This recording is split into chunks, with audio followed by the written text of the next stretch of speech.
Sean bienvenidos y bienvenidas al curso internacional virtual Pedagogía, Teorías de la Formación, organizado por el programa en Pedagogía de la Universidad de Antioquia, el programa en Pedagogía de la Universidad Pedagógica Nacional, la Universidad Federal da Paraíba, Brasil, y la Universidad Nacional Autónoma de México. Recuerden que esto es un curso totalmente gratuito, abierto a todas las personas que se deseen conectar del país y también fuera del país. Por acá saludo a personas que se conectan de México, de España, de Brasil, a escuelas normales superiores, a universidades del país como la Universidad del Valle, la Universidad San Buenaventura, Universidad Católica de Oriente, también a estudiantes de otras licenciaturas de la Universidad de Antioquia.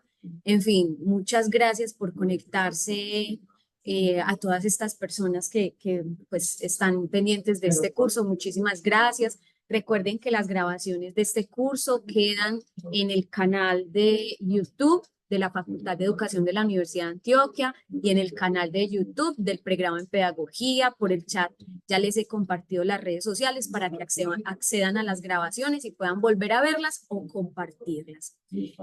Recuerden que los estudiantes de la UPN y de la UDA, de los pregrados en pedagogía, deben diligenciar la asistencia y para los demás participantes es voluntaria.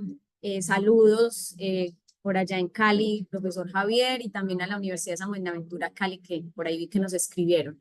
En esta ocasión contamos nuevamente con el profesor Renato Duarte Cuellar, pedagogo y profesor de la Universidad Nacional Autónoma de México. Pues profesor, le damos nuevamente la bienvenida. Hoy continuamos con la segunda parte de El Emilio de Rousseau. Entonces, recuerden que el profesor Renato les irá indicando cuándo pueden participar, cuándo pueden levantar la mano y también pues permanentemente pueden hacerlo a través del chat. Eh, Dejo también el enlace de la carpeta Drive donde se alojan los documentos.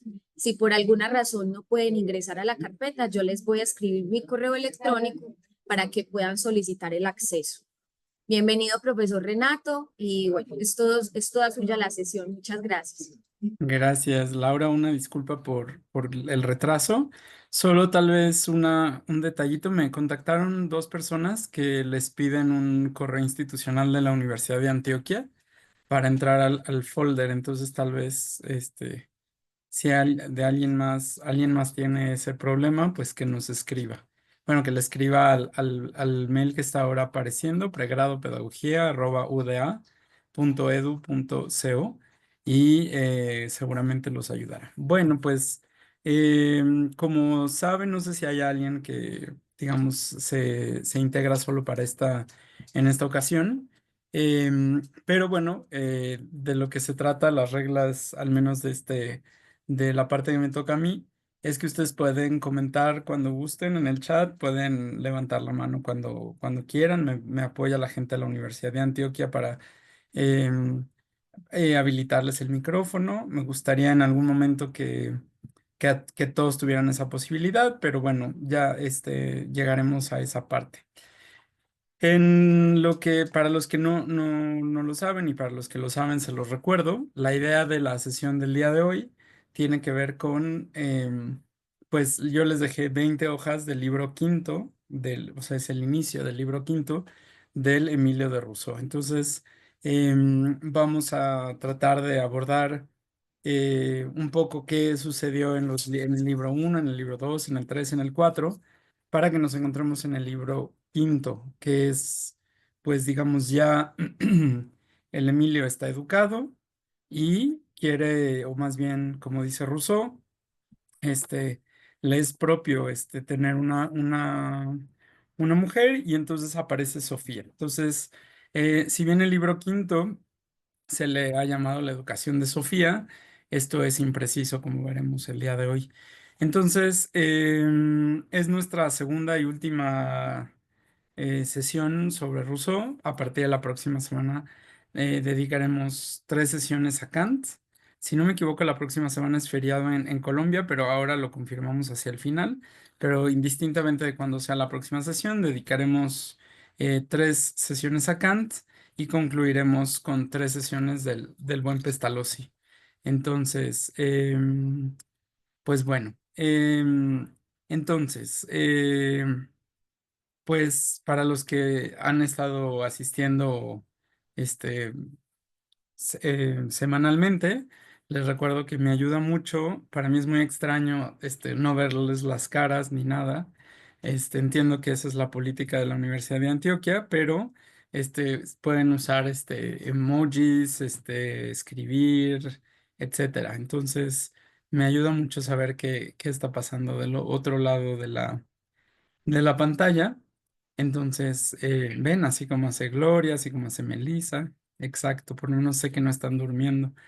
Entonces, bueno, pues lo que vimos la semana pasada es como el establecimiento, estoy recapitulando solamente, de qué entiende, bueno, cómo empieza el Emilio de Rousseau, la primera de las líneas del libro uno es que todo nace puro de las manos del creador.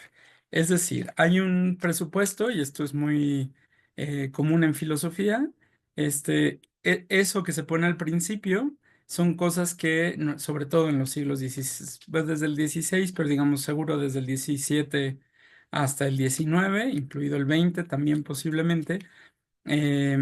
Muchas formas de escritura de los que estudian filosofía es que se ponen al principio del texto lo que se conocen como axiomas. ¿Qué es un axioma? Es una frase que es indispensable para mi argumentación, pero que no va a ser probada aquí. Es decir, alguien le podría decir, Rousseau, pero ¿qué pasa si Dios no existe?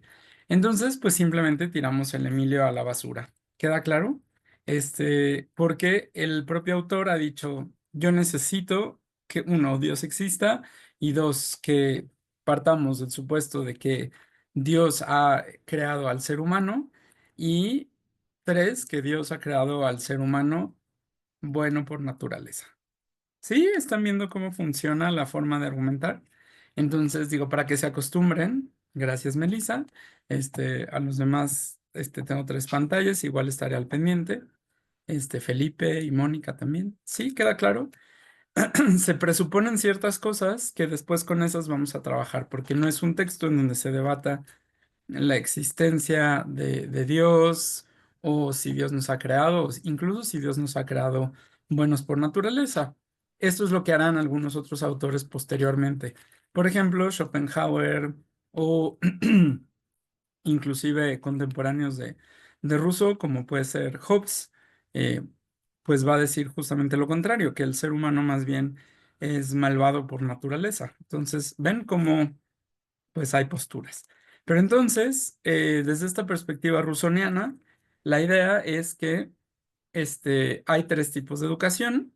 Esto también está en las primeras hojas que revisamos la vez pasada. Una es la educación del cuerpo y ahí se tiene que dejar que se tenga como perfecta libertad, que dejar que se exprese la naturaleza y que se llegue al culmen, al fin último del desarrollo de ese cuerpo, poco a poco. En lo que respecta a la educación, digamos, de la sociedad o del ciudadano, entonces Rousseau propone que ahí haya una intervención, pero esa intervención tiene que hacerse, a ver quién completa esa frase por el chat. Solo lo hago para ver quién está. A ver, el chat dice, el chat todavía no dice nada. Dejando que cada individuo sea lo que es, no Gloria, dice otra cosa. Pero gracias por participar. ¿Quién más? ¿Quién más? A ver, al nivel del cuerpo, por medio de la educación negativa, sí, pero Juan Diego, la educación negativa es las 3 educaciones. Solo acompañado con pequeñas correcciones, correcto, Gloria, vamos acercando. Debe hacerse como la plantita, dejarlo ser por naturaleza. Sí, la primera educación, pero estamos en la segunda. Me fascina hacer el repaso porque así estoy viendo qué se entendió y qué no. ¿Quién más? El pueblo se educa solo. De acuerdísimo, Claudia Patricia, pero esa no fue mi pregunta. Este, estamos claramente hablando, lo que dice Claudia Patricia, estamos hablando de cómo se educa al noble. ¿Queda claro? Porque como bien dice Claudia Patricia, Rousseau sostiene que el pueblo se educa solo. No enseñar, sino dejar que el individuo aparezca. Sí, Juan Diego, para la primera educación, pero para la segunda lo vimos y hasta lo leímos y lo subrayé en azul. ¿Quiénes son los únicos que pueden llevar una educación social correcta? Son a la una, a las dos. Los ricos, dice Lucas. Ah, los nobles.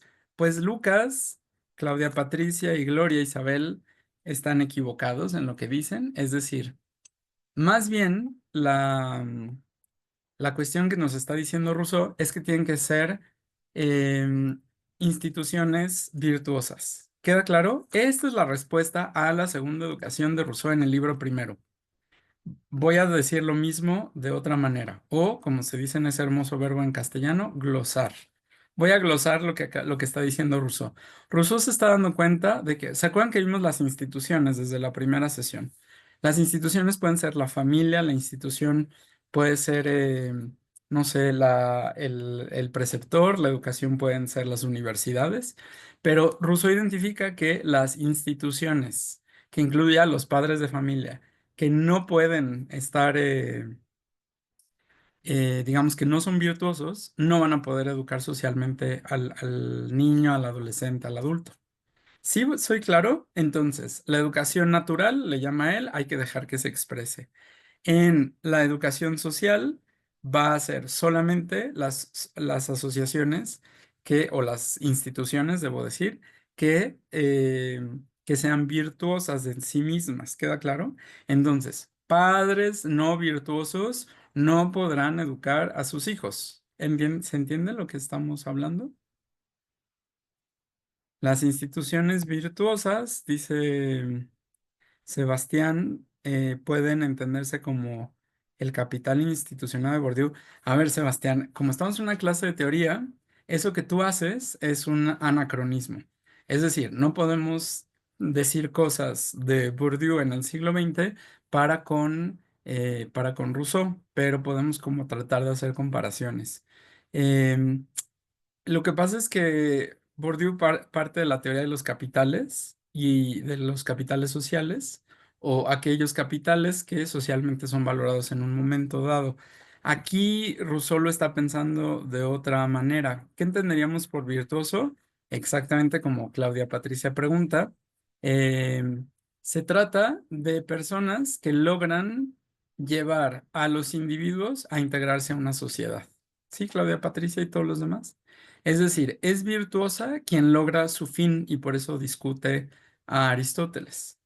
Dice Nayara, estoy traduciendo, esta lógica también ocurre para cuando el Estado queda a cargo de educar e instruir a los hijos de los pobres por no ser virtuosos, por ejemplo. Sí, Nayara, pero te estás adelantando a Pestalozzi. Jamás, jamás, jamás de los jamases, ni Rousseau ni Kant van a abogar esta idea de instruir o educar a los hijos de los pobres.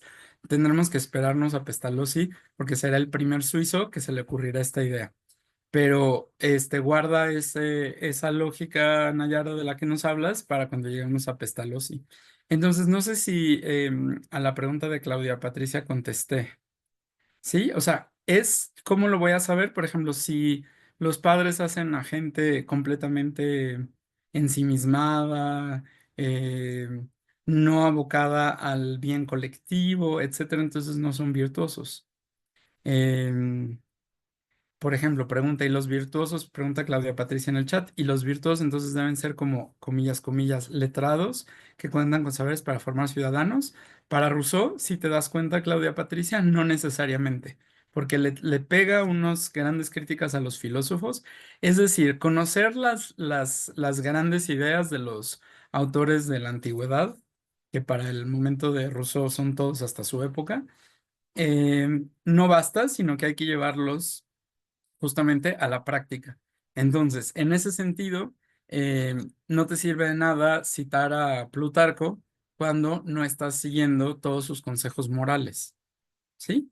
Entonces, ¿para qué vamos a recurrir y para qué recurre Rousseau? Y da ejemplos a lo largo del libro primero, inclusive lo que les dejé leer.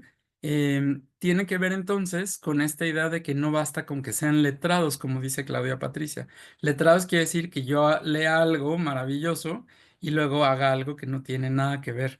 Entonces, la educación para Rousseau, y se da cuenta, tiene este aspecto teórico y práctico. ¿Queda claro?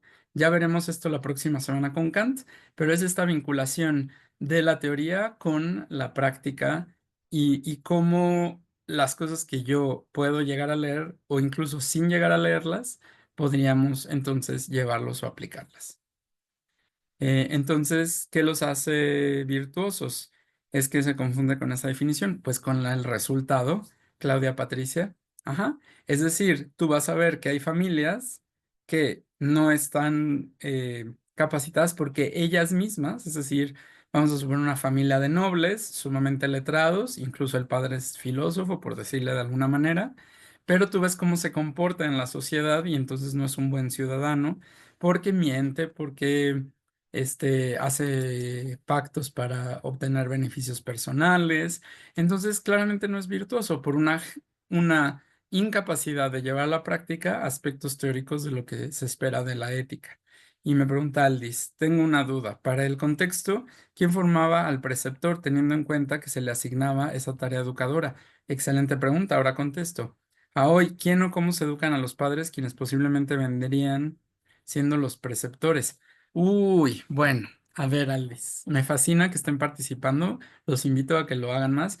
Les insisto, el texto está ahí, pero todas sus preguntas para mí son lo más importante de todo, sus reacciones, etcétera. Si se me va algo, por favor, ayúdenme a contestarlo. Tal vez, a ver, la cuestión es, como en todo hay niveles, querido, estimado Aldis. Aldis, ahorita, ajá, pero la cuestión es, te voy a decir estimada Aldis porque no me corregiste la clase pasada, si me equivoco, corríjanme por favor, pero la cuestión es que hasta en los preceptores había niveles, es decir, sabemos que Kant había sido preceptor, es decir, las familias ricas traían entre más capacidad económica tuvieran, se buscaba que tuvieran a un mejor preceptor, también buscando gente, digamos, virtuosa o que pudiera transmitir esta virtud. Pero luego los había, digamos, de menos monta, es decir, de menos ingresos, y entonces lo que sucedía era que, pues, tenían un preceptor, pero que no era tan bueno, etcétera. Y la gran pregunta es, ¿quiénes son hoy los preceptores? ¿Son los padres de familia? Pues la escuela, digamos, contemporánea dijo que educa, y se los voy a poner en el chat también. Sé que tengo varios comentarios, pero hay una locución latina, incluso lo pueden buscar. Entonces, la escuela educa in loco parentis, quiere decir en lugar de los padres. ¿Queda claro? Cuando la escuela se pretende ser la gran educadora de las grandes masas, y recuerden que esto no es el caso de los tres que nos toca abordar en este curso o en estas 9 sesiones conmigo, supuestamente adquiere esa responsabilidad. Entonces, más bien hay una ruptura del modelo de preceptores al que estábamos acostumbrados, inclusive a inicios del siglo XX. Entonces, pregunta Claudia Patricia, entonces es más un proceso de ejemplo de ciudadano, correcto, es decir, cuando tú los ves actuando en público, tú te das cuenta. Em, Pregunta también, en nuestra época hay muy pocas instituciones virtuosas. Uy, Gloria Isabel, te la voy a dejar de tarea porque es sumamente interesante. Es decir, ¿qué pasa? ¿La escuela es virtuosa o qué pasa? ¿Ahí quién educa? ¿Educan los padres o realmente se presupone que los nobles o la gente, digamos, de cierta clase social sí tiene, digamos, esto, o es el Estado? ¿Me entienden? Se abren muchísimas preguntas que no voy a decir. Felipe pone una cita, dice, sabio no es quien sabe lo que es lo bueno, sino que además lo lleva a la práctica, completamente de acuerdo. Cosas técnicas, asistencia para diligenciar, ya le puse yo el loco parentis, y la religión tenía algo que ver con estas instituciones virtuosas. Ese es el proyecto de la Ilustración. Es decir, La iglesia es vista por los ilustrados, por lo menos por nuestros tres, bueno, no se diga Rousseau y no se diga Kant que son protestantes, bueno, los tres de hecho, Pestalozzi también. Es decir, el propio protestantismo en la iglesia del cristianismo es una enorme crítica hacia lo corrupta que es desde su perspectiva la iglesia católica. Entonces, si bien tenemos escuelas catedralicias, bueno, escuelas monacales desde el siglo V después de Cristo, escuelas catedralicias desde finales del siglo VI, principios del VII después de Cristo, que eran como más grandes, y la famosísima escuela palatina en el finales del siglo VIII y principios del siglo IX, como les he contado, y la universidad a finales del siglo XI, pues digamos como que para el siglo XVII la iglesia no tiene una buena reputación, eh, salvo tal vez alguna escuela aquí, alguna escuela allá. Va a ser muy importante la fundación de las escuelas jesuitas que tratan de ser como una renovación moral del propio catolicismo, etcétera, etcétera. Entonces, bueno, ahí hay información. Eh, Aldis, eres hombre. Entonces, gracias por contestar. Y Nayara dice, ¿y los déspotas para que se salvaran también se vuelvan ilustrados? Esa, Nayara, es una enorme pregunta porque la idea es que lo que se les conoce como los nobles ilustrados buscan todos ellos. O sea, por ejemplo, no sé, Nayara, si conoces la historia de Enrique VIII de Inglaterra o de para ponerte un ejemplo muy famoso que ha salido en series, etcétera, pero incluso al principio, de su reinado, está Tomás Moro, que es uno de los grandes ilustrados, educando a sus hijas, ¿queda claro? Entonces, hay esa intención, pero luego políticamente, Tomás Moro, pues no es recomendable y simplemente, bueno, lo acaba expulsando de la corte y acaba muriendo, pero esa es otra historia, ¿no? Sí, estoy siendo claro. Nayara. Entonces, hay aquí un doble juego de quiénes son realmente los ilustrados, pero es un juego que también involucra lo religioso, lo político y las relaciones de quién está educando a los hijos, no solo de los reyes o de la alta nobleza, sino de todos los nobles.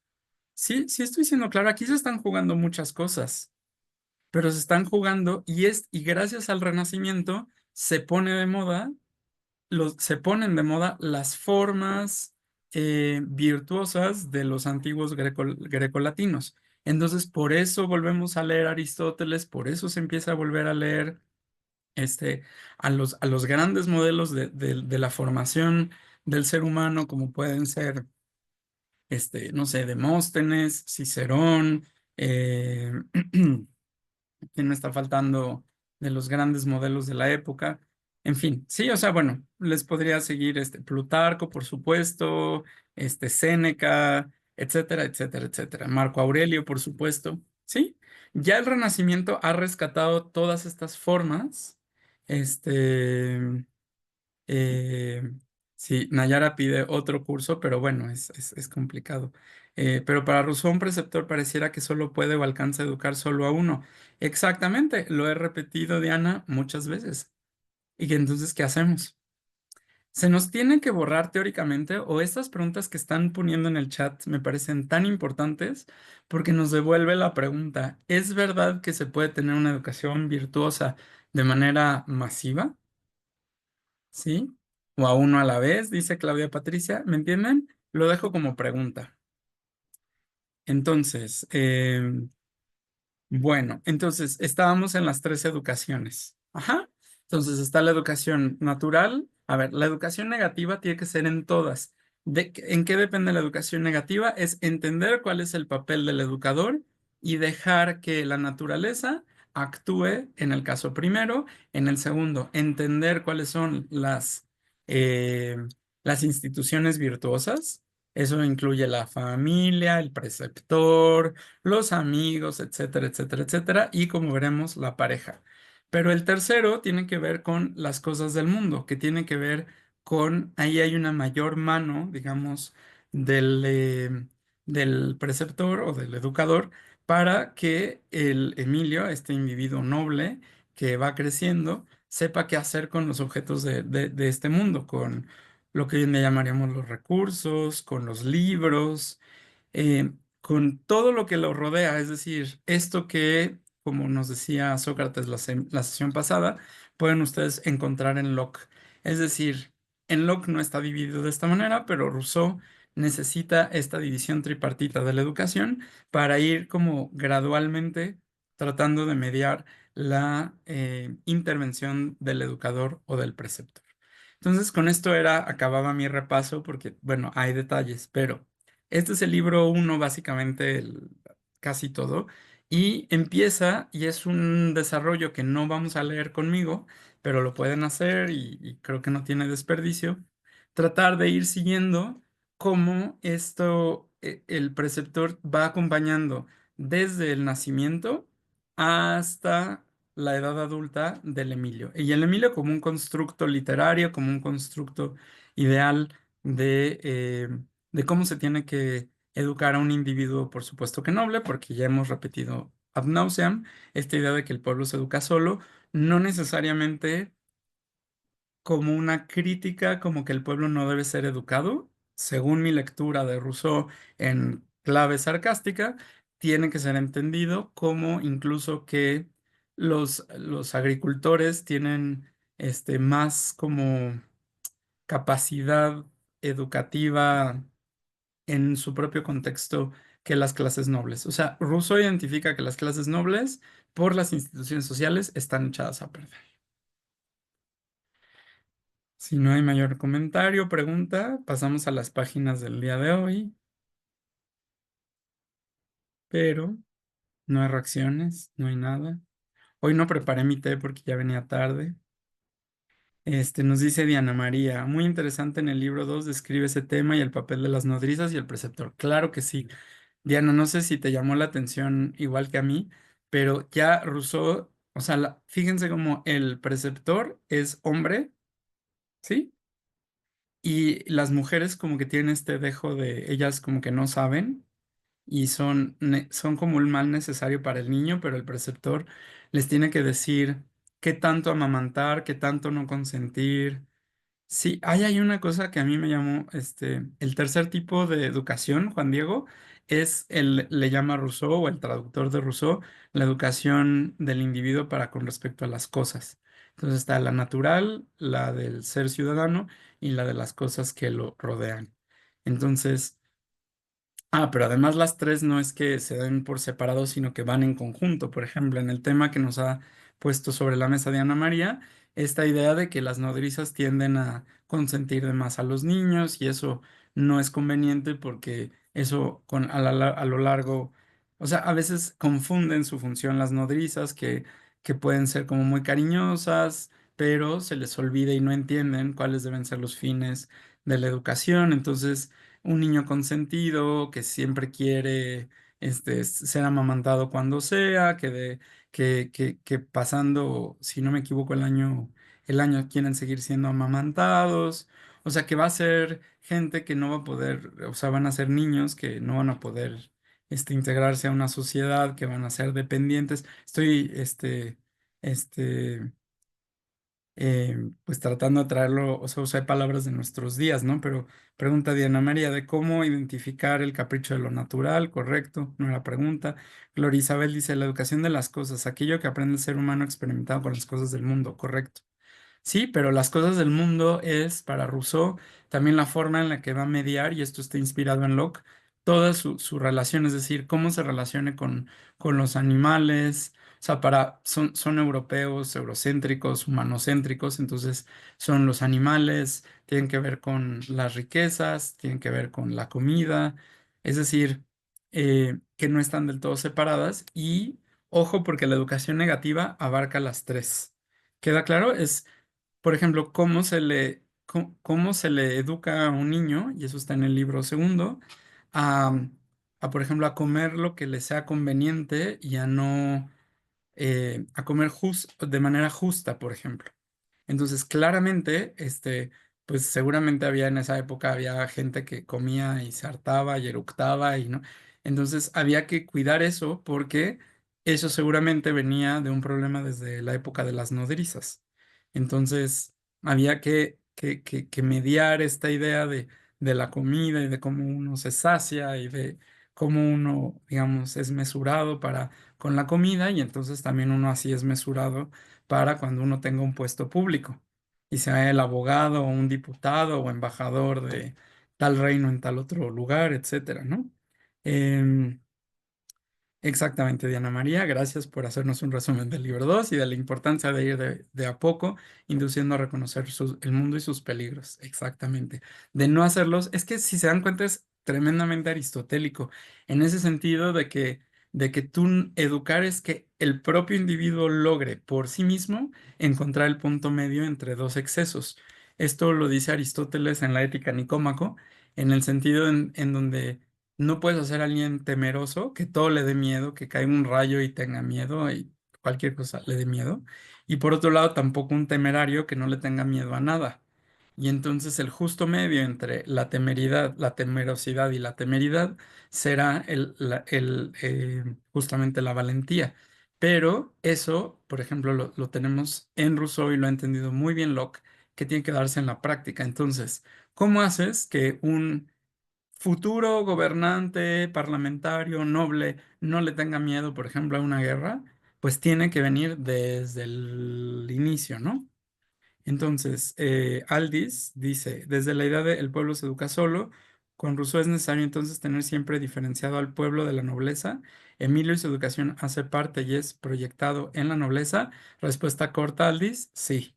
Respuesta larga, incluso en los documentos de cuando México se vuelve independiente, estamos hablando, les digo porque conozco más seguramente en toda la América hispana y ayúdenme los de la América portuguesa, es decir, os colegas brasileiros. eh, pero hay una distinción en castellano de 1809, incluso tengo muy claro un documento en donde distingue Primo de Verdad y Ramos, que si hay aquí mexicanos o que nos vayan a ver en YouTube o estén presentes en la sesión, hoy en día es una calle muy famosa en el centro de la Ciudad de México, pero Primo de Verdad y Ramos distingue entre el pueblo y la plebe. Esto es súper interesante. Estoy hablando de principios del siglo XIX. El pueblo es toda la gente que no tiene un cierto ingreso económico. ¿Sí? ¿Queda claro? Y, perdón, esa es la plebe. Si me equivoqué, lamento el error. La plebe es la gente que no tiene un cierto estatus social, cultural, ajá, y supuestamente eh, virtuoso, etcétera. Pero el pueblo eran todos aquellos que tenían esa formación. Entonces, en este caso, depende de quién sea el traductor de Rousseau, pero podríamos decir la plebe se educa sola. ¿Queda claro? Aquí Rousseau se está refiriendo a toda esa bola que usaban para este momento la palabra griega ojlos, que quiere decir la turbamulta, la muchedumbre, el populacho. No, Claudia Patricia, ojo con los errores de traducción, ¿sí? Si me estás preguntando por el documento de los mexicano de Primo de Verdad de 1809, el pueblo eran los nobles, pero el que tradujo a Rousseau está entendiendo pueblo como la plebe. No se me confundan, perdón por traer a colación este ejemplo. Lo que es importante es esta distinción de un grupo, digamos, que sí son, digamos, que pueden leer y escribir, que tienen como cierto nivel sociocultural, le llamaríamos hoy en día, y otros que no. Sí, sí, entonces no se me confundan, gracias Claudia Patricia, no se me confundan eh, con los términos. Lo que sí queda muy claro es cómo esto está hablando de los nobles, de los que tienen algún tipo de ingreso, una capacidad y Rousseau los está criticando porque dice, los hacen niños mimados que inmediatamente son temerosos, están deseando una falda, y se está burlando porque entiende lo que implica una falda de la nodriza, pero luego buscarán una falda que los esté protegiendo y que les diga cómo gobernar y, ¿me entienden? Y ahí llegamos hasta el libro quinto al que quiero llegar ya muy pronto. Pero bueno, les insisto que sus preguntas son lo más importante. Invito a todos los que no han hecho uso del chat que lo hagan. Los que lo han usado, sigan usándolo, por favor. pero que no solo sean los 9, 8, 9 personas, las 8 o 9 personas que veo que participan siempre. Entonces, bueno, voy a empezar a compartir pantalla porque vamos a ver, aquí está. Voy a compartir el texto eh, que les prometí. Ajá. Ya se ve, espero.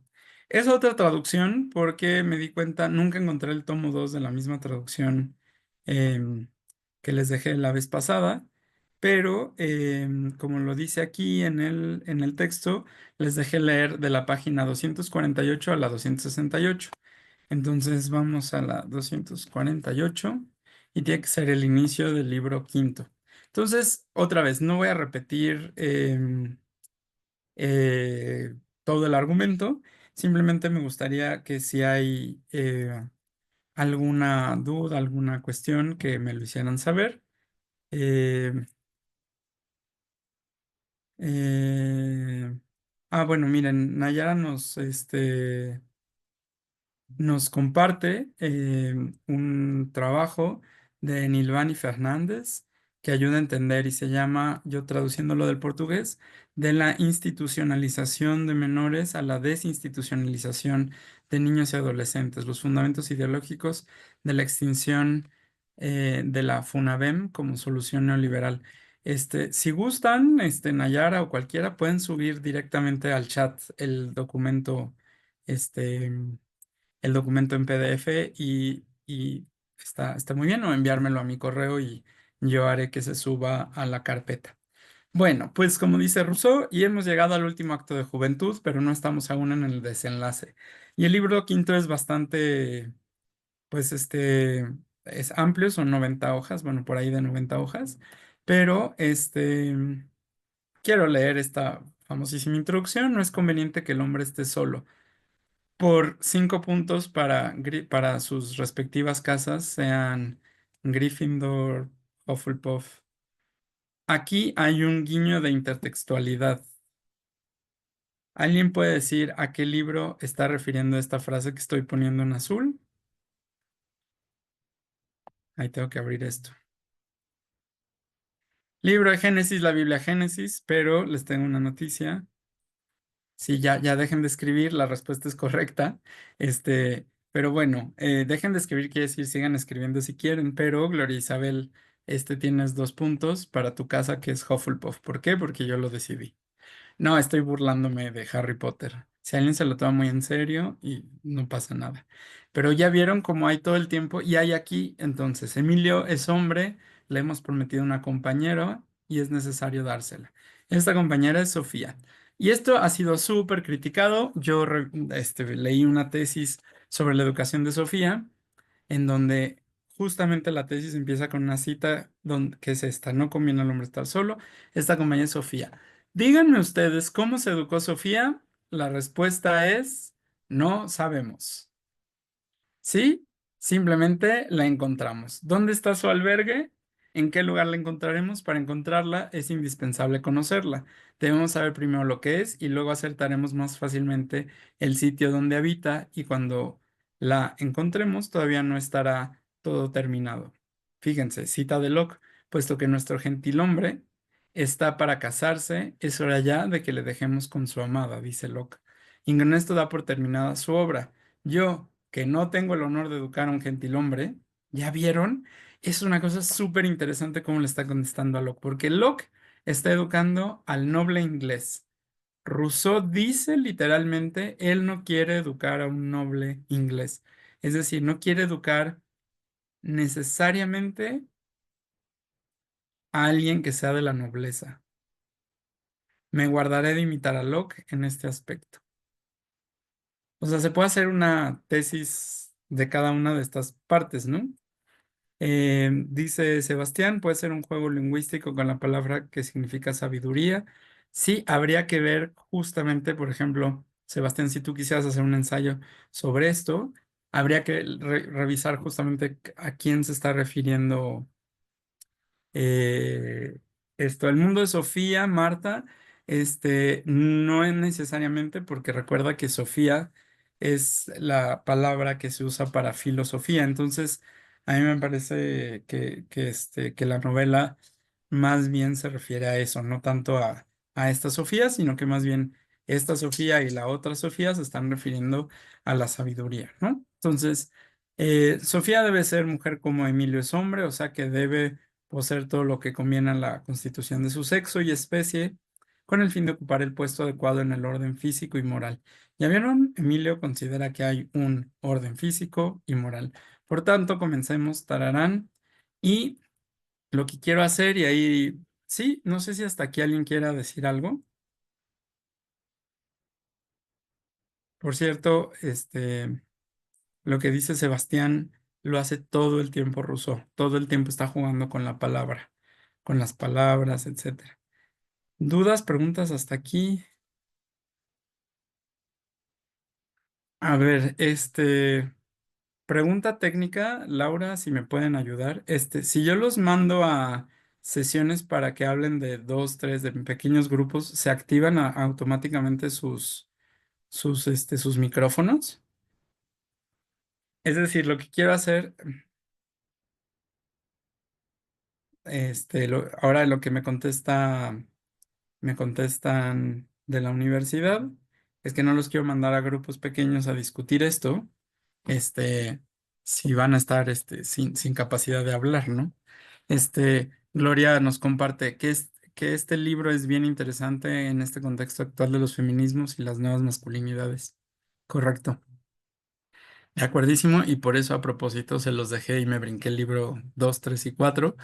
Em, pero bueno, a ver, déjenme ver si voy a... Ya dejé de compartir según yo, sí. A ver, nada más déjenme tratar de ver. eh, déjenme, déjenme ver si se puede. Estoy escribiendo con el chat.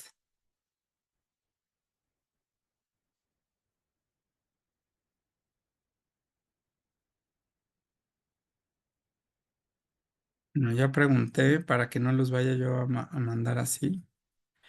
Entonces, sigo compartiendo pantalla. Bueno, no estaba de más. Gracias, Felipe. Sebastián dice, el contrato social y el Emilio se publicaron en el mismo año. ¿Qué correlación pueden tener ambos en líneas generales? Aunque no lo creas, esa pregunta ya me la había hecho Sebastián y por eso te puedo contestar. De hecho, así tomé un seminario sobre los dos textos y que como una rusoniana, perdón, una profesora rusoniana de mi facultad trató de ir trazando esos ejes. Y recuerden que siempre se entendía la educación del ciudadano, por supuesto, como una cuestión política. Entonces, hay gente que sugiere que se tienen que leer en espejo. Pero pues obviamente en este tipo de cursos tan rápidos, este,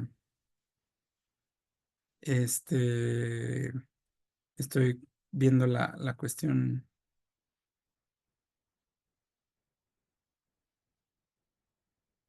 em,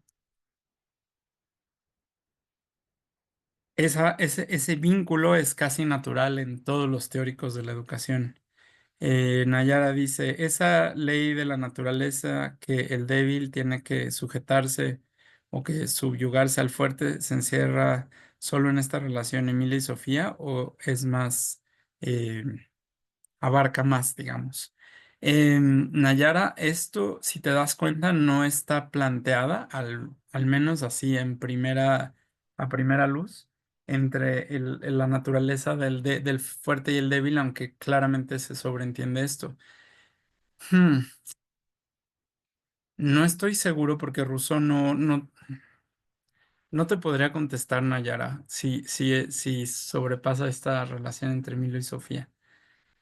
Marta dice, eran posiciones muy machistas, ¿verdad? Bueno, pues la cuestión es que, si se dan cuenta, Marta no está pintando a una mujer necesariamente sumisa, sino que es como complemento del Emilio de Rousseau.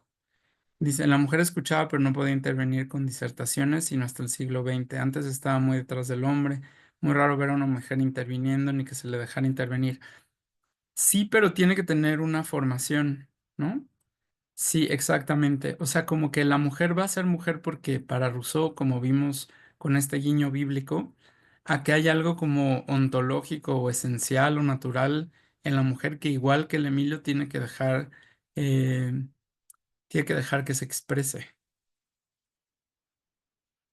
Entonces, sí, estoy de acuerdo. Ok, entonces, ya se habilitó los audios de todos. Lo que voy a hacer es que los voy a mandar unos minutos a todo esto que están poniendo en el chat. Me gustaría que lo,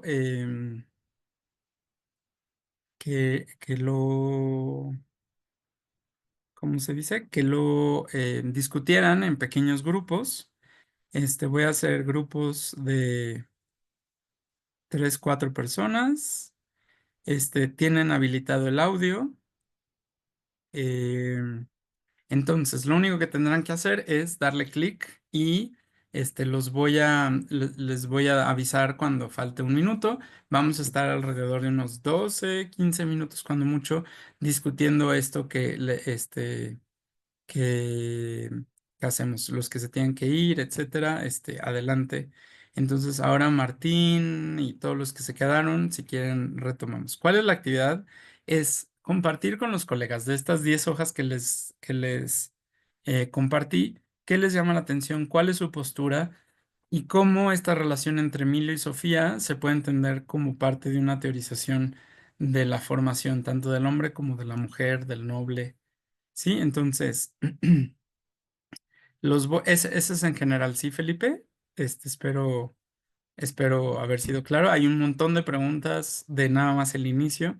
Entonces, denle clic. eh, Listo. Entonces, la idea es que todos ahora le den clic y los va a mandar a este, a una reunión. Ahora nos vemos.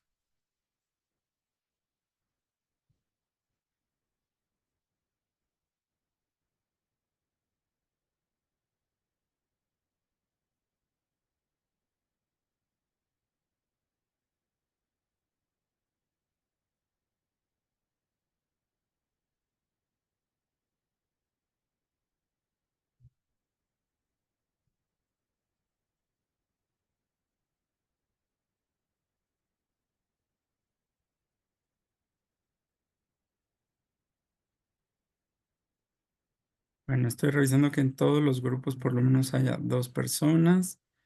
Los que están aquí presentes solo den aceptar y los va a llevar.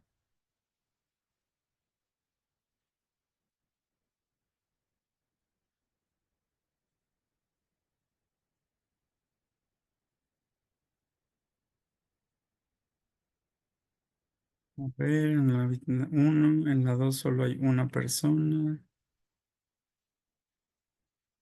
Ah, no, ya hay 2.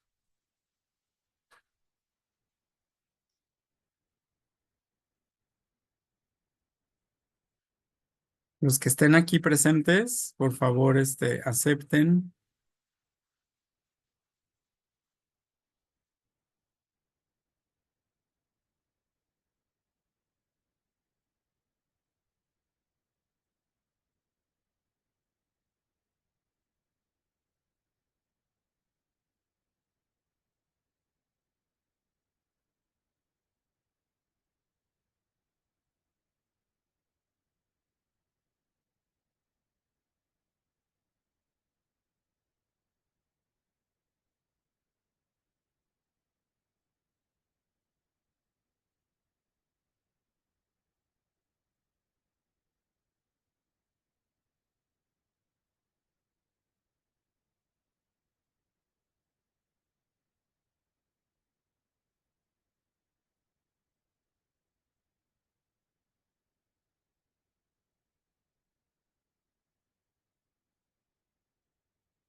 Grabación.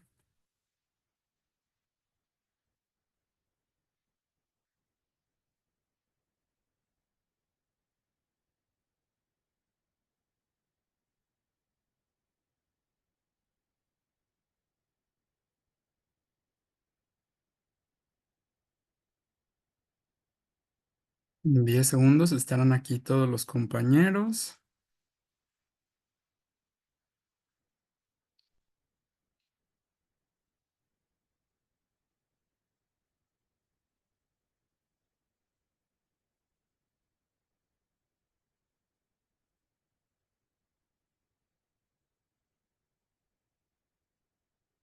Bueno, creo que ya estamos todos de vuelta.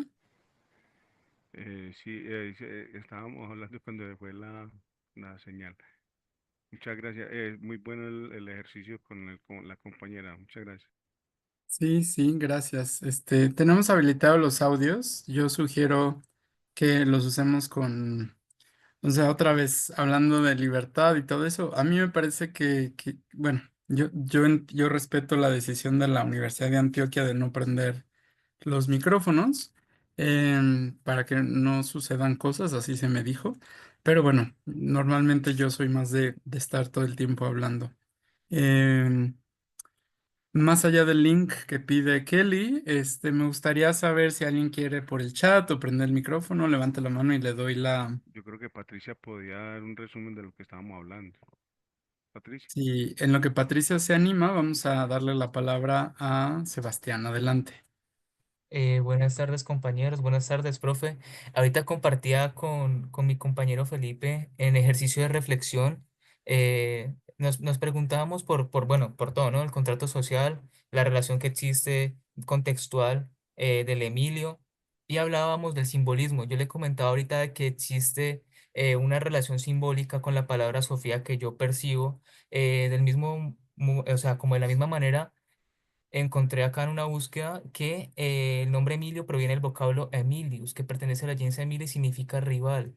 Yo me preguntaba con mi compañero si existe la posibilidad de que los ilustrados estuvieran hablando de esa clase aristocrática que deja el poder, si se están refiriendo a educarlos a ellos. Y él me hacía una pregunta muy potente acerca de si en verdad este texto habla de la educación para el salvaje, del contrato social.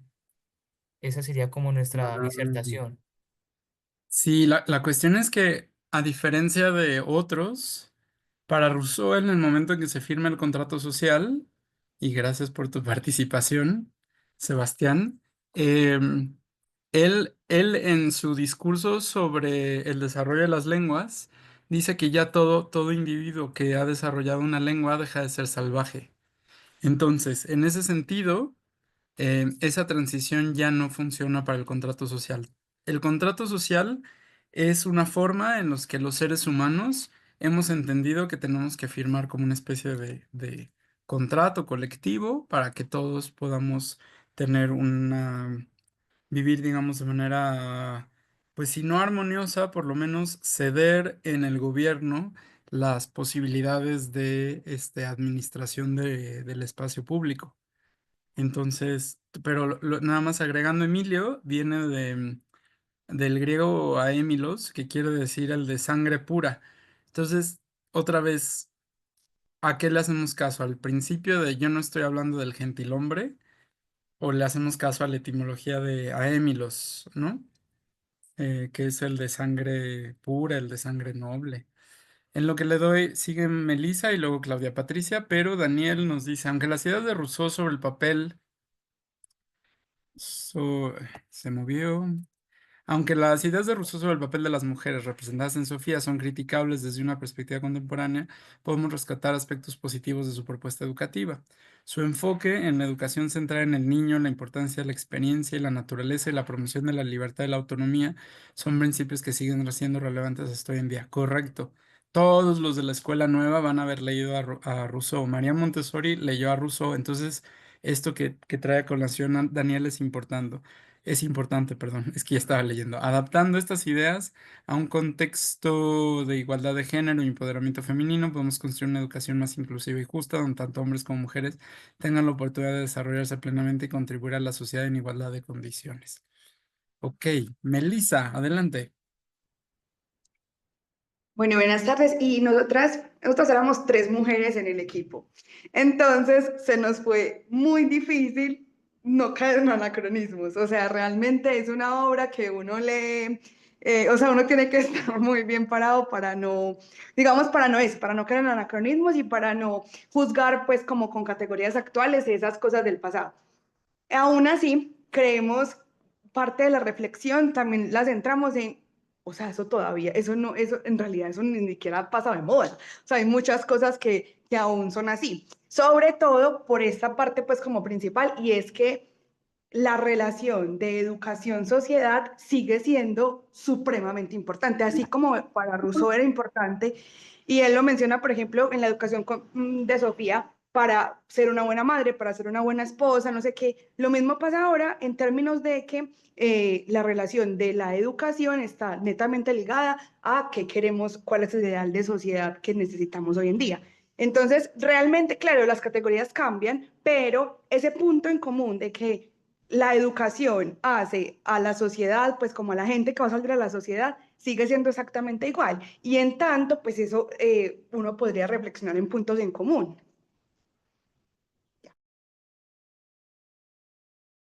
Perdón, pero ve, Melissa, como también la sociedad es quien educa.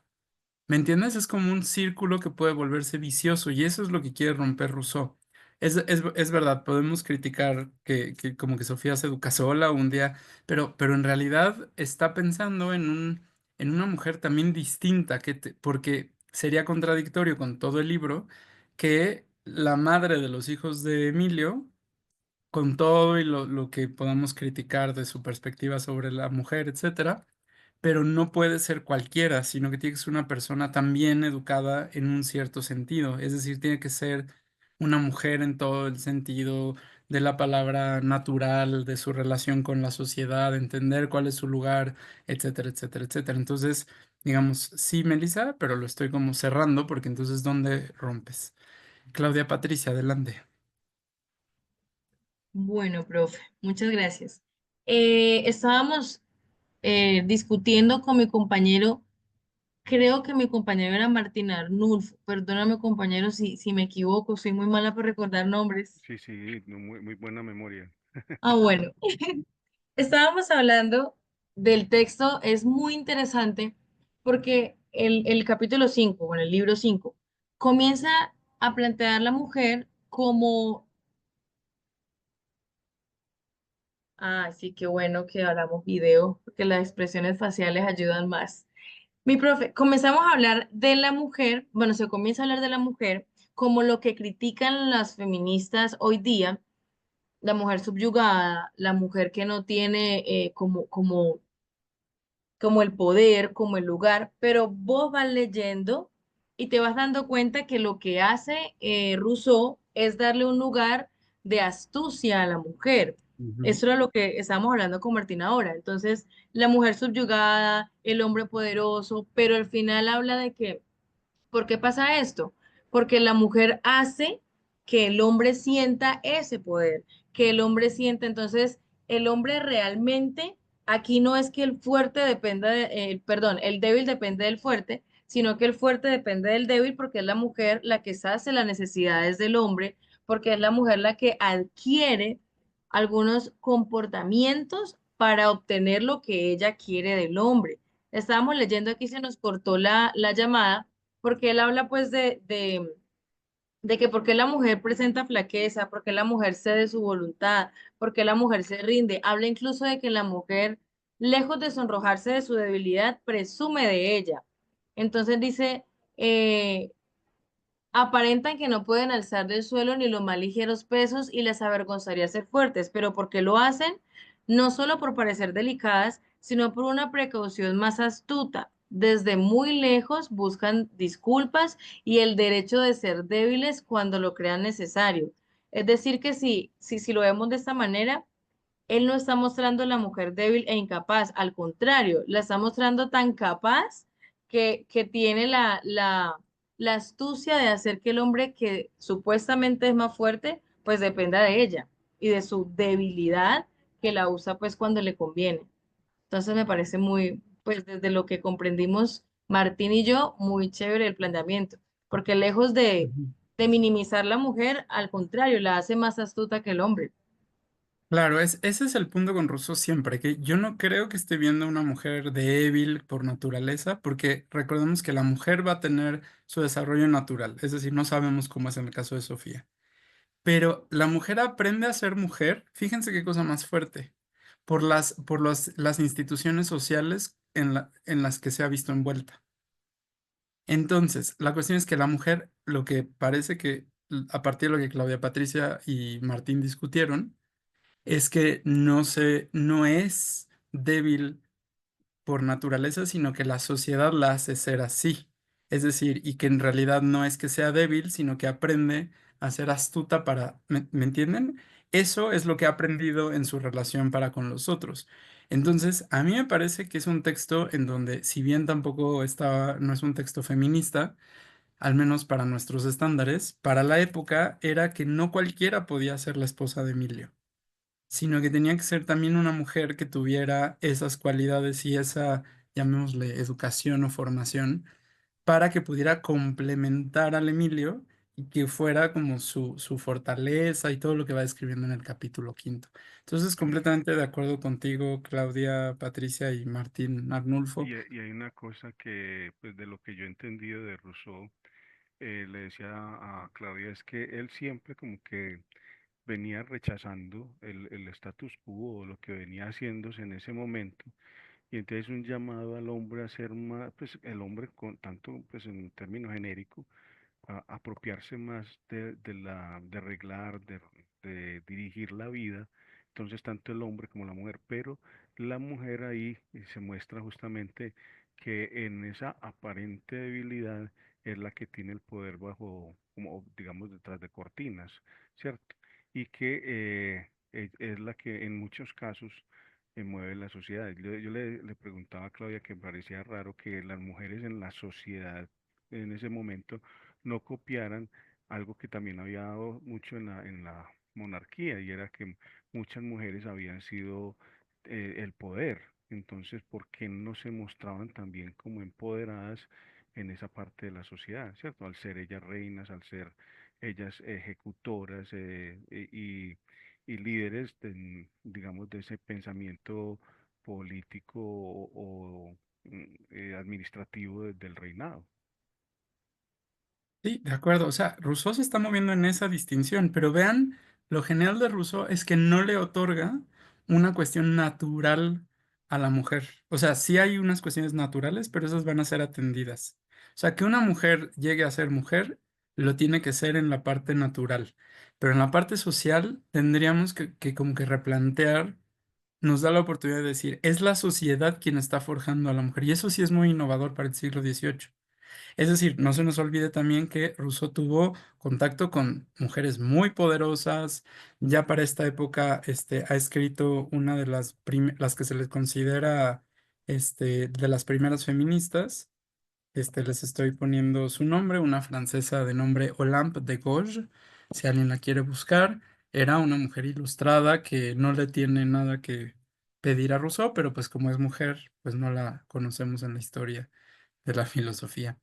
Me voy a permitir leer lo que escribió, lo que está escrito en el chat.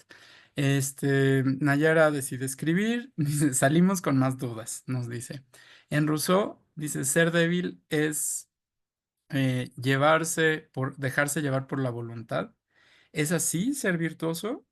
Fíjate cómo ahí te puedo ir contestando, Nayara, de manera muy breve, a reserva de que podamos profundizar hoy mismo, aunque no sé qué tanto tiempo nos dé, pero no necesariamente porque Rousseau está entendiendo al ser humano como un ser polifacético. Es decir, hay una parte que es natural, pero hay una parte que es social, que tiene que ver con cómo nos insertamos en el mundo de las instituciones sociales. Entonces, hay cosas que no necesariamente son la voluntad, pero eso que tú estás preguntando, por ejemplo, unas cuantas décadas después, lo va a retomar Schopenhauer en donde en su hermoso libro El mundo como voluntad y representación, que tiene que ver con eso, ¿no? Entonces, más bien yo diría que en Rousseau, para no adelantar, ser virtuoso tiene que ver con la capacidad de la congruencia entre los actos que tiene un individuo y sus ideas. Así yo lo vería, inspirado en Aristóteles. Hay siempre una dicotomía, sigue Nayara, ¿eh? No soy yo. Tiene siempre una dicotomía entre fuerte y débil, razón y emoción, virtuosismo y voluntad. Así, ser virtuoso sería seguir las costumbres para podar el comportamiento. Yo no creo que Rousseau maneje así dicotomías, sino que más bien va viendo dónde están los puntos de interacción, así como un niño que la nodriza le da de comer cada vez que quiere y no pone límites, ese niño tampoco tendrá límites más adelante. Entonces le toca al preceptor del Emilio decir, no, señora nodriza, no, no más no más no más, o sea, deje que el niño llore, ¿no? Liria, no sé si es sobre lo que estamos diciendo. Pero si sí, está bien, si no, acabo con lo de Nayara. Buenas tardes. De pronto, mi punto de vista que va como muy por otro lado, no sé. Cuando yo leí el Emilio, que me di el gusto de leerlo completo, mi profe decía algo muy parecido a mi pensamiento, y es que Emilio, ahí está la frase de la sociedad, el hombre nace, digamos, Puro por bueno, la sociedad naturaleza. lo corrompe. Cuando habla del hombre, no habla del hombre solo, habla del hombre, de la mujer, del homosexual, es decir, hoy en día es muy común la comunidad E. Él nos decía en esa época, hace 33 años que yo lo leí, eso fue ayer, decía, es que cuando él habla de Emilio, habla simplemente de un ser humano, Mm, que como Dios creó al hombre, Rousseau creó a Emilio como hombre, pero refiriéndose a cualquier tipo de género. En esa época no se hablaba de una comunidad ni se hablaba ni siquiera del gay, se hablaba simplemente del homosexual. Entonces puede ser hombre, puede ser mujer, puede ser homosexual, él va creciendo. Al crecer, Emilio busca una mujer, pero si ese Emilio era una Emilia, busca una pareja hombre, y si es homosexual, pues busca su pareja homosexual. Es simplemente, y hay una familia, porque es una familia la que empieza la sociedad. Entonces el ser humano, independiente de si es hombre o mujer, yo no lo veo tan machista en Rousseau. Es mi punto de vista, o será que mi pensamiento ha sido siempre desde ahí. No, bueno, estás leyéndolo en Rousseau, pero, o sea, estás haciendo una lectura en que se resuelven para hoy en día muchos de los problemas de Rousseau. Sí. ¿Y se pueden hacer esas lecturas? Adelante, hagámoslas. Pero ahí yo distinguiría lo que está diciendo Liria del propio contexto rusoniano. Es decir, para Rousseau sí hay una, o sea, o sea, por ejemplo, no podemos decir que Rousseau está abogando por una educación de masas. Dos, se podría hacer una lectura de que si Dios hizo a un homosexual como lo hizo, debemos dejar que sea, y entonces ve qué lectura de un clásico lo estamos teniendo que Rousseau no lo podía ver. Entonces, ¿cabe esa lectura? Cabe, pero yo siento que hay cosas que, por ejemplo, sí no puede hacerse. No sé, te lo dejo así, Liria. ¿Cabe tu lectura de Rousseau? Cabe. Sería descontextualizarlo, no necesariamente. ¿Queda claro? Por esas aspiraciones, esos guiños intertextuales bíblicos. Sí, sí, sí se Claro. entiende que estoy leyendo yo eso, porque Dios hizo, o sea, es como si fuera una metáfora de cómo educamos al Adán bíblico, ¿no? Casi, casi. Sí, entonces lo hizo bueno por naturaleza. Entonces tú, educación negativa, Liria. Si tú lo tienes que dejar que sea, tú no le puedes imponer quién le va a gustar. Si asumimos que el deseo en la pareja, pues no solo es hetero o homosexual, sino que hay ahí un abanico en donde siguiendo a Rousseau, eso tendría que, desde lo natural, dejar que sea. Y Liria, ¿se entiende para todos que lo que estoy diciéndole a Liria o la interpretación que hace Liria cabe dentro de Rousseau? Claramente Rousseau no lo podía haber dicho así porque no era la sociedad en la que estaba, pero, Exacto, pero el argumento se sostiene, Liria. Entonces, yo eso claro. lo aplaudo, ¿no? Entonces, como nos Ajá. queda muy poco tiempo, pero voy a seguir, nada más tal vez leer, no voy a contestarle a Nayara cada una de las preguntas, pero dice que siempre hay dicotomía, no necesariamente. ¿Cómo, cómo hizo, tradujo, cómo eso traduce o conceptualiza los actos de violencia y crímenes? Yo creo que ahí está la parte de la virtud. No voy a decir más porque prometí no ampliar demasiado. ¿Qué es el derecho? ¿Cuál sería el derecho de ser débil a partir de la figura de Sofía? Excelente pregunta. Yo creo que tiene que ver en cómo los seres humanos nos hemos, em, cómo las mujeres han aprendido socialmente a hacer eso.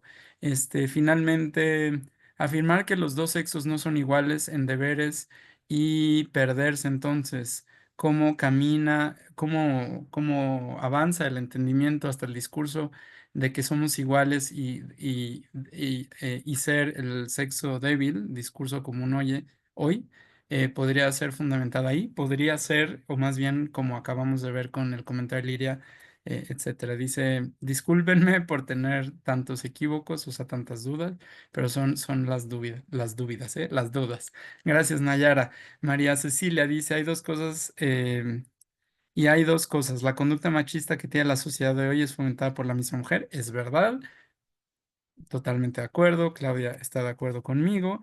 María Cecilia dice, Emilio debe pensarse no solo desde la parte varonil, hay que pensar desde lo femenino, de acuerdo. Dana Valentina dice, si Rousseau pensaba que la feminidad de la mujer dependía de su adhesión a un rol específico, a ver, hasta ahí, Dana Valentina, ojo, porque si decimos que es paralelo al Rousseau, tiene igual tres educaciones. Entonces, hay una cosa que tiene que ver con su propia naturaleza y ahí dejas que la cosa sea.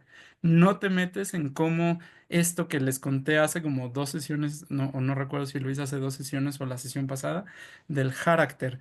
De ese carácter en griego es ese sello que ya traemos todos y que no se puede transformar ni con ninguna educación, obligación, amarrándole a alguien la mano, como se solía hacer con los zurdos, etcétera, ¿no? Y todas las demás cosas. Pero entonces, ¿hasta qué punto este enfoque limita el reconocimiento del valor y la capacidad de las mujeres fuera de esos roles tradicionales? Creo, Dana Valentina, y todos los demás corríjanme si no están de acuerdo conmigo, porque no venimos aquí a estar de acuerdo, es que al distinguir estas tres educaciones, Rousseau parece que te afirma que hay una posibilidad de cambio, no en la natural, para que se me vean mis dedos, pongo de fondo la pared, pero sí en la sociedad y en cómo se relaciona con los objetos. Es decir, nuestra educación debe ser virtuosa en el sentido de que tanto para Emilio como para Sofía, esto se tiene que ir adecuando. ¿Quién es Sofía? Depende de las instituciones sociales. Entonces, a mí me parece, Dana Valentina, que Rousseau, sin quererlo, desde una perspectiva teórica, con todas sus problemáticas, abre la posibilidad para que la sociedad, para que pensemos como sociedad toda ella, cuáles son los roles sociales que le hemos atribuido a la mujer y cuál al hombre, con la posibilidad de que esto cambie, siempre y cuando sea una educación virtuosa. Si para eso hay que cambiar la escuela, cambiémosle. Si para eso hay que cambiar la familia, cambiémosle. Si para eso hay que cambiar la televisión o lo que sea, cambiémosle. Porque esas instituciones son las que hacen que el individuo socialmente haga Emilios y Sofías no virtuosos. Esa es mi postura. No sé si estén de acuerdo. O sea, Rousseau como que parecerá muy conservador desde una perspectiva, pero desde la teoría deja como cierto espacio a que reevaluemos cuáles son esas posibilidades sociales que tienen el Emilio y Sofía. Y entonces, pero hay cosas que no se le pueden pedir a Rousseau. O sea, yo no veo al Emilio Rousseau como una propuesta de una educación colectiva. Pero entonces, ¿cuál es la respuesta? No la tengo. O bueno, si quieren, llegamos a Pestalozzi.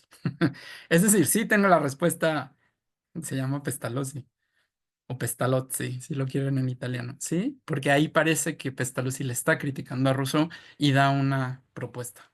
Bueno, eso me parece a mí. ¿Qué más?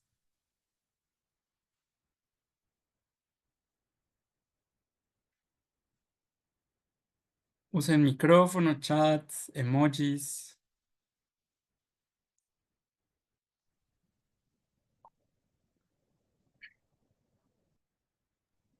Perdón, una de las cosas que usted acaba de mencionar allí, y es que es importante, es que la mujer realmente no se muestra débil, sino que es una fortaleza que la misma sociedad la lleva a, a usarla para su beneficio o que a la vez se le devuelve después en contra, pues porque ella misma educa al hombre para que haga esas actividades y ya esté siempre en la casa, ¿cierto?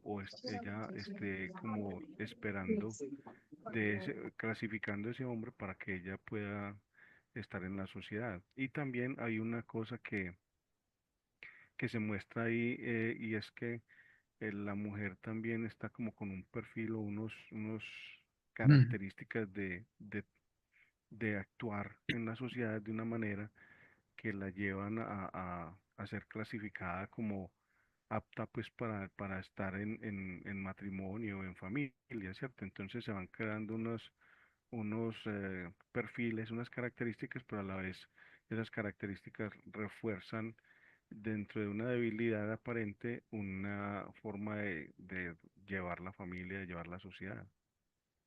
Completamente de acuerdo. Es decir, y en ese sentido, Martín, sería virtuosa. Es decir, por ejemplo, no hay una revolución en Rousseau, no hay una revolución así de cambiemos los roles, sino más bien entendamos cuáles son nuestros roles y desde ahí actuar en consecuencia. Esto puede ser complicado y no puede que no le guste a más de una o uno de los que estén aquí, pero parece que esa es la perspectiva. Es decir, nos permite a nosotros reevaluar, pero tampoco, pero está esta otra parte en donde tenemos que entender cuál es nuestro lugar en la sociedad. Pregunta Nayara, si la educación de las mujeres debe ser relativa a los hombres, Rousseau solo está tomando esa perspectiva secular como científica, porque las mujeres ya eran vistas así. La cuestión, Nayara, es que la ciencia, en el siglo XVIII, no es la ciencia como la entendemos hoy en día. Es decir, no era una ciencia que tuviera como verdades absolutas, no había nacido la biología, no había nacido la química.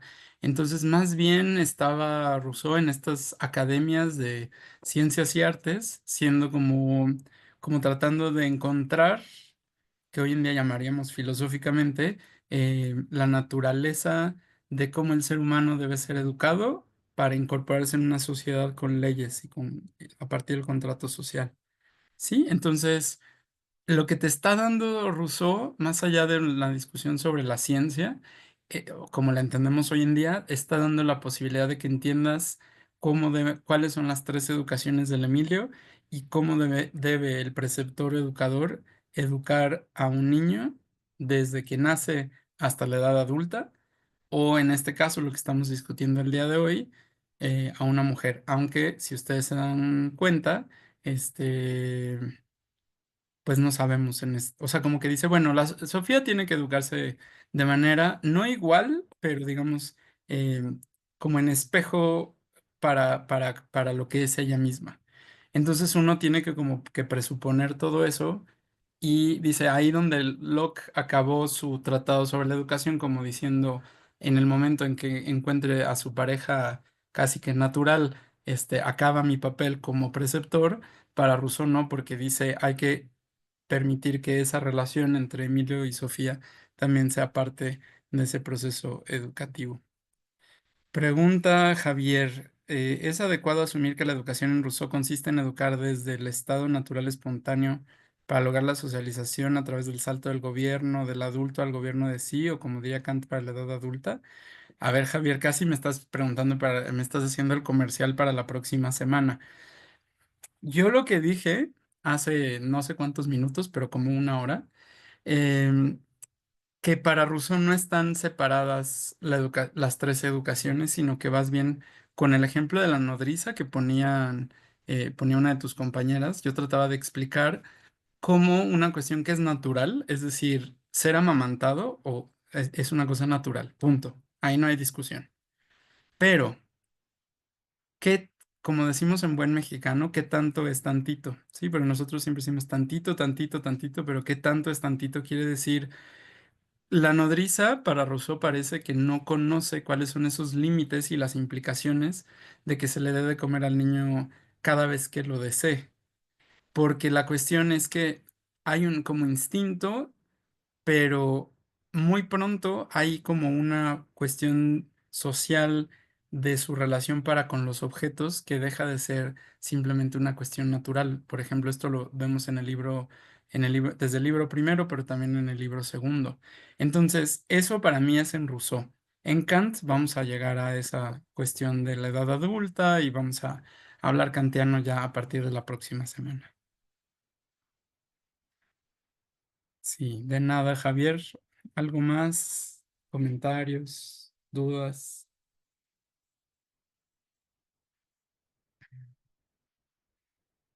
Bueno, voy a aprovechar para hacer el comercial. Decidí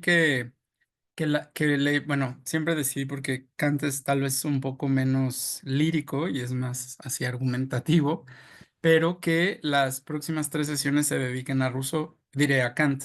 Y justamente no vamos a empezar con la pedagogía de Kant, sino que vamos a empezar con la, eh, con un texto muy pequeño que se llama Teoría y Práctica o Teoría y Praxis. Les voy a pedir que lo lean, digamos, de manera, solo las primeras hojitas. Es un ensayo breve, pero van a ver que se lee mucho menos, con mucho menos soltura que Rousseau, porque Rousseau es más ensayístico. Entonces, vamos a ver cómo distingue, cómo puedes, o sea, se hace una pregunta a Kant de cómo puede ser algo verdadero en teoría y falso en la práctica, ¿sí? Entonces, vamos a tratar de ver eso de el vínculo entre teoría y práctica, porque les adelanto que Kant va a decir que la pedagogía es la teoría del fenómeno educativo. Entonces, pues agradezco. Martín dice, algo tan particular es ver que la sociedad conserva mucho de esa estructura planteada por Rousseau. Gracias. Muy interesante la oportunidad de dialogar con nuestros compañeros, sobre todo un libro tan interesante como es el Emilio, dice Mariana Mesa. Gracias por la clase, en fin.